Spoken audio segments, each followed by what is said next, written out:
pardon.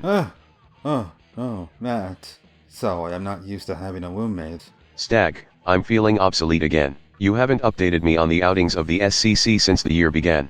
What do you mean since the year? It's May? I feel as though we need to consider getting you some counseling. How about we get some material?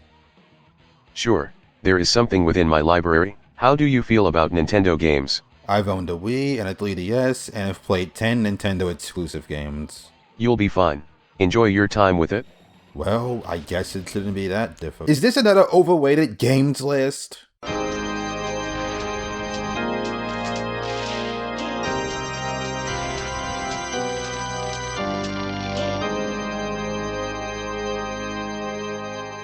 Today, we're covering a video about overrated Nintendo games from the user Copycat, who essentially talks about Nintendo games a lot.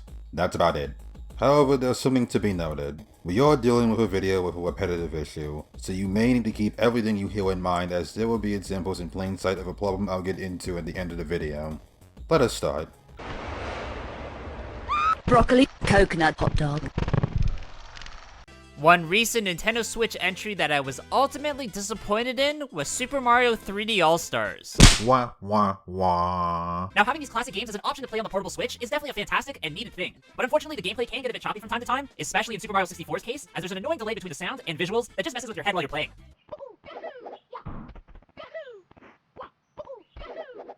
However, even more egregious is that the version of Super Mario 64 that's included with the collection doesn't allow you to perform certain important speedrunning glitches and exploits. Most notably, the backwards long jump, meaning that highly skilled players won't go anywhere near the Switch game, as the N64 entry is just automatically better. On top of all that, this collection has absolutely no added content other than access to the 3 title soundtracks, but that's small potatoes in comparison to what was expected. I'd have to say that the thing I take the biggest issue with is the fact that Nintendo made Super Mario 3D All-Stars a limited release, marketing it as only being able to be bought from September 2020 to March of 2021, making it seem like it would be in short supply if you didn't get it immediately.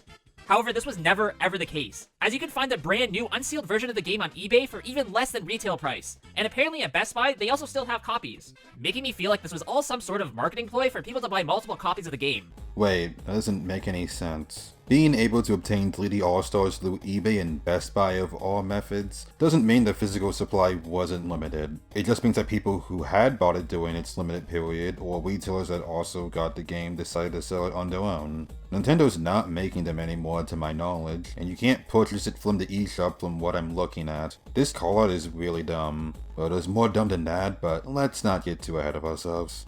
I also want to call to attention that if you're gonna try to call 3D All-Stars overrated, focusing on Mario 64 is an odd decision. You do give the collection one criticism, but it's a pretty poor thing to argue it's overrated. For one, your example is not conveyed that well, and if that was the delay in Force Sling, it didn't seem that egregious. Maybe it'd be more apparent if I was playing the game, but I digress. As far as 2, it could be seen as minor to a general audience who may not pay attention to those details, especially with things like input latency to consider. And regardless, Sunshine and Galaxy can still be seen as decent ports. They aren't from what I've heard, but you certainly didn't give any info about it. This segment is overall completely weak. Now, me including an Animal Crossing game in an overrated Nintendo video is definitely a bit of a controversial take, and here's my reasoning, which is that I do think New Horizons is a solid game. I can see why it wouldn't be for everybody. Even myself in the beginning wasn't a big fan of the extremely slow-paced gameplay, as it isn't the type of playthrough that you can necessarily work towards an end goal, and instead, you sort of just continuously try to improve your island with really no endgame. Okay, before the hate mob comes out for me and I need to hide in a hole for the rest of my life, I do acknowledge that there is fun to be had in terms of customization and creation, but I just think there could be way more layers to the gameplay, as in all honesty, there isn't much real playing involved. Maybe in the end, that's just my biggest critique with Animal Crossing. It really plays more like a life simulator than an actual game, where you need to pay off mortgages and renovate your living area to improve your life. Sort of like an alternative to real life, where I'd probably just rather play real life. Are we really calling Animal Crossing overrated for it being Animal Crossing? I'm not being hyperbolic with that statement. All you do is describe how the game is literally played, and then there's the statement, it feels more like a life simulator than a game. Hey, buddy, were you aware life simulators are a genre of video games? Goddamn, if the only thing we have for this being overrated is this game isn't for everyone, every game is overrated. I've made 3 points and this is already the worst overrated list I've covered. That's impressive. Next, we're gonna look at a series I think we can all agree is one of the most overrated Nintendo franchises of all time, in Star Fox. If you believe everyone will agree that a franchise is overrated, you fucked up making your goddamn list, you walnut. I'm making a definition point. Where is it? Overweight. Have a higher opinion of someone or something than is deserved. If everyone was to believe Star Fox gets more praise than it's deserved, then it cannot be overrated, because who would be praising it then? This is the statement that shows how flawed this list is, truly. As since its debut on the SNES, the gameplay has barely evolved. Star Fox Adventures? Star Fox Assault? Did you forget these existed, Mr. Hardcore Nintendo Gamer? Hello? I can definitely lay these claims pretty confidently, as I've played basically every game with Fox McCloud's name attached to it. Forgive me for being doubtful. And unfortunately, it's been an underwhelming experience as of late. This was compounded with the release of Star Fox Zero for the Wii U. Wah wah wah.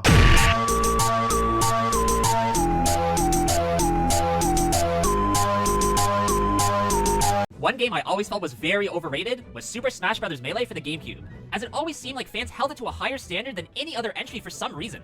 This strange adoration was also adopted by the competitive fighting community, and many people insisted that Melee be the main stage focus of players, and all other entries were seen as just worse. Now, I get the argument that some of the later games have incredibly overpowered characters that tournament goers don't love to face off against, but Melee does need a certain comprehension of his glitches and exploits to even compete at that high of a level, so it's not like that game's fair at all in any way. I think it's pretty safe to say that newbie, or average players, would definitely prefer to play the newest Ultimate entry, as the gameplay feels more simplified and a lot less stressful than always having to L-cancel. I mean, just look at the gameplay of Melee in the competitive scene versus Ultimate. It just doesn't make sense that you have to move this way and learn all these strange glitch controls to even compete. Yo, can I ask where you picked up that take? Because the summer heat is killing me and I could use a cool place to hang out. Seriously, this has got to be such a generic cold take against Melee. Yes, it has a competitive scene that has stuck around for years due to the game's complexities, and garnered a high skill ceiling that intimidates a lot of people. And thus, the kicker is that with how many people feel this way about Melee, it can't be overrated. That's why Ultimate does have a form of relevance in competitive Smash, because those people that would rather play it and not worry about Melee's high barrier entry. Also, there's something that bugs me about this segment. I'm gonna play this clip from much earlier. However, even more egregious is that the version of Super Mario 64 that's included with the collection doesn't allow you to perform certain important speedrunning glitches and exploits. Most notably, the backwards long jump, meaning that highly skilled players won't go anywhere near the Switch game, as the N64 entry is just automatically better. So in the segment against Lady All-Stars, you bring up how certain complex speedrun techniques were removed from Mario 64 and thus treated it as a negative. But here in your segment on Melee, we're using the complex mechanics it brings for its veterans as a negative. I won't outright label it hypocrisy because I don't believe it to be applicable, but this double standard really confuses me. Perhaps the argument could be made that the barrier eventually might be the instigator in this case, but my retort to that would be it's far too subjective. Speedrunning can be seen as quite intimidating by an average viewer, especially if it requires the use of exploits and glitches. I don't see the difference between that and Melee's high skill ceiling. Feel free to explain it to me because upon realizing this, I couldn't get it out of my head. So is going to go on about Pokemon Legends Arceus next, and while I could try my best to argue something about what's said, I feel that it'd be better to let someone who has played the game argue that segment in particular. However, there is one thing within it I'd be remiss to not cover. Also, the level design is just bland and boring. I'm sorry, but I have got to point out this wording. So you believe the level design to be lacking strong features and characteristics, and therefore uninteresting, and also uninteresting. Good, great, no, that's fantastic. The Redundancy Department of Redundancy really appreciate your contribution to the cause. And where Breath of the Wild felt like an actual world, Pokemon Arceus feels a bit disconnected, with not many interesting features, or that much difference in the terrain. I'm sorry, but if you're gonna try pulling Breath of the Wild comparisons, this was a poor example. Because as someone who hasn't played Breath of the Wild either, I just see a rather large field with a big rock and a mountain in the distance. Now don't misconstrue me, I do know there's more to the world of Breath of the Wild than that from clips I've seen here and there, but I also believe that to be the case about Legends Arceus. And I feel the notion of saying it to have no interesting features is undercutting what can be done in the game, especially with no elaboration on what makes said features uninteresting. One series that I absolutely love, but I've heard that many people think it's overrated, is Pokemon Snap. Wah wah wah. As they say the gameplay is boring and repetitive, with no real draw to keep playing. I would have to disagree, as I think the large amount of cool secrets and fun Easter eggs are a huge joy to discover, even if the story itself is rather barren. Also, in the newer game, I love the concept of sharing photos with other players, but unfortunately I don't really know anyone who even plays the game, so I haven't been able to do that yet. I'd love to know what you guys think of this series in the comments below, as most people I try to convince to play it think the mechanic of taking photos is just dumb and boring and stupid and blah blah blah, they can't blah blah. Do you mean to tell me this entire segment is here because other people are calling it overrated? And their statements about it were incredibly minuscule opinions about how they didn't much like it. There are two interpretations I have about this. Either A, you exaggerate the problems these people had from being just personal gripes that didn't keep their interest in the game, to having them believe it is overrated because of said gripes, or B, they're stupid in marrying your Animal Crossing segment. You can choose whichever one you wish. They both will just end in my question of, why was this segment needed? I mean, I won't act like cohesion was this video's strong suit, as evidenced by some of the questionable priorities within your interests. But this entire segment just feels like a side collect in a vain attempt to defend a game you like from a label that wouldn't be applicable to it. GG. Alright, as a bit of an honorable mention, I need to mention the Paper Mario series, as I can't confidently say that they're overrated, but I will say that the formula is beginning to run dry, and if the next game isn't different, then the franchise could die. It's unfortunate because at times, I do wonder if the original and the sequel, The Thousand Year Door, don't quite hold up as well as I remember, but they definitely are not bad games. I just felt like the latest Origami King entry devolved into this weird rotating platform puzzle combat fighting area, which was just awkward to try and figure out. Also, you do realize that by bringing up the entire Paper Mario series, you're including Sticker Star, right? Play the clip. Wah wah wah. We now come to the most controversial moment of this entire video, where I have to explain why I think Splatoon is one of the most overrated Nintendo series of all time. Okay, I get it, you can hate me, but before you leave this video and unsubscribe, at least hear me out. How about you do me a favor and click the self-victimizing bullshit? It's not cute, it's not entertaining. It's a slight self-fulfilling prophecy from people that make these garbage overrated lists because, ho ho hey, the evil internet mob is gonna attack me. Cut it out and just get on with the explanations. You wouldn't get a mob so long as your reasoning is sound. Sheesh. You guys need to realize that I've been playing shooting games ever since Contra on the NES, up until COD and Fortnite to this day.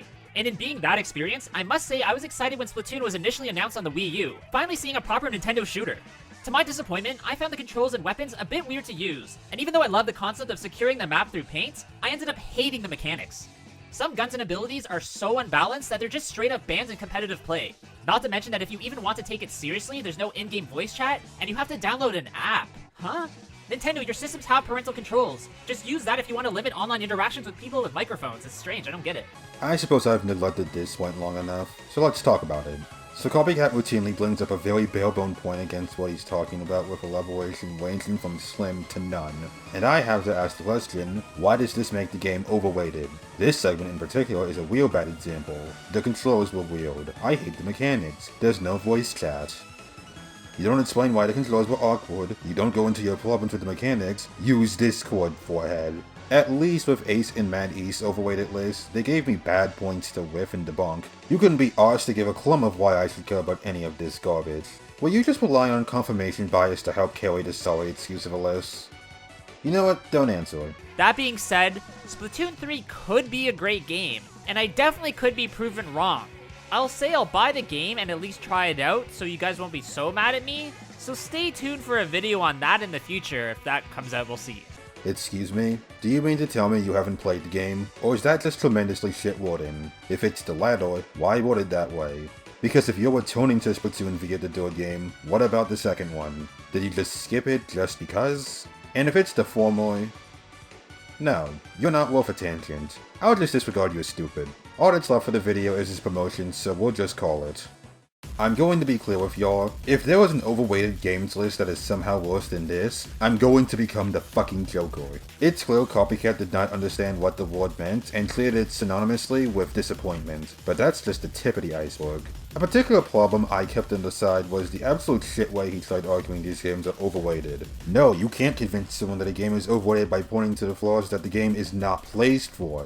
That's the main thing. To make a list like this, you need to address the positives and appraisals. Because trying to call a video game overrated by pointing to the flaws that are well known is stupid. And it's especially stupid when said games are actually mixed in reception or even disliked. But I won't reiterate any points. Copycat, if I could try giving you something to work with, elaborate. I had no reason to care about any of your points because you just tossed them in front of me and expect me to do all the legwork. Fuck that. Explain the rationale behind the bull you spew, or keep your mouth shut. As for a final forward, I've said before and I stick by it. Overrated lists need to shrivel up and die. End of. Oh, it totally slipped my mind that this is the first commentary of the year. Pardon, have you completed your commentary? Yep, just about. That would be 10 at this moment? Perhaps. Great, that means we hit double digits. It took so long, but it feels good. And it'll feel even better so long as we keep going strong. You'll keep helping me out, won't you, buddy? I already agreed to help you, Stag. Oh, right. Sorry. Guess I got a bit sentimental. It's nice just being appreciative of what you have, you know? I don't really know. But, maybe I can learn to. Then I have my new goal.